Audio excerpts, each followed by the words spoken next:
Jim Carrey shed his trademark wildness for this overlooked Frank Darabont drama with Shawshank vibes. Jim Carrey is undeniably one of film's most gifted comedic performers. He established himself as the preeminent lovable goofball in blockbuster comedies like Ace Ventura, The Mask, and Dumb and Dumber during the 90s. So we get that audiences want as much of that version of Jim Carrey as possible. But the versatile actor has taken some dramatic roles that get overlooked because viewers may not have been ready for them. The rubbery-faced genius of the laugh genre had already made a move toward more serious roles when he joined a stacked cast in the Oscar-nominated epic, The Truman Show in 1998.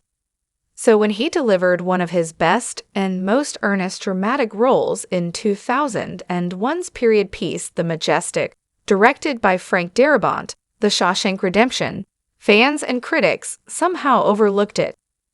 Carrey has never been given enough credit for his overall acting chops.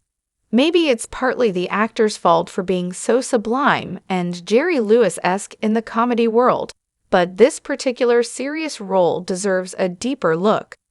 This heartfelt and heart-wrenching movie deserves to be mentioned in the same breath as The Truman Show as well as his other well-regarded dramas, Eternal Sunshine of the Spotless Mind and Man on the Moon.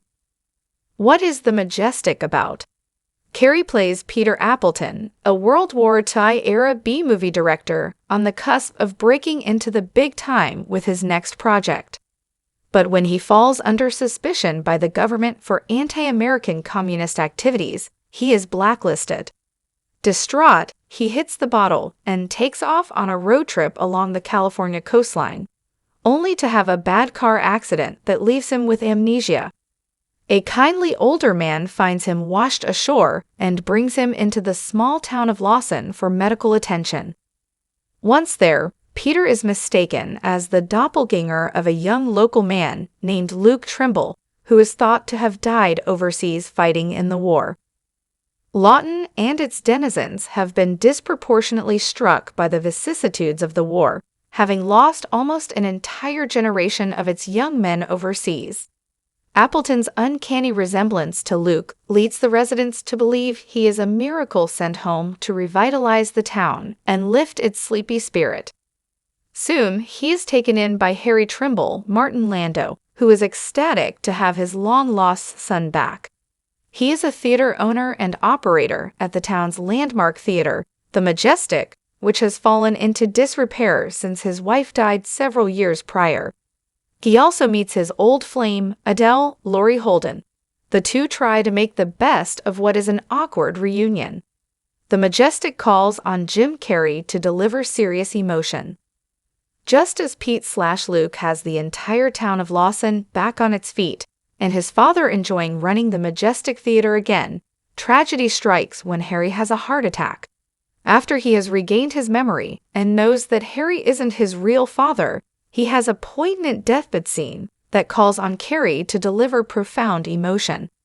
As the tears roll down his cheeks watching this kind old man die, it is some of the actor's best work. When you look into the eyes of the clown prince of cinema, you don't see Ace Ventura or Lloyd Christmas. You see a broken man torn between his past life and the new life he has created with the nurturing people of the small town. Later in the film, a scene requires Carrey to weigh the possibilities of his Hollywood career with the honor and integrity of Luke, a soldier who valued freedom and family above all else. Laurie Holden, as his love interest Adele, brings out the emotional best in Carrey as he wrestles with doing what is right versus what would be easy.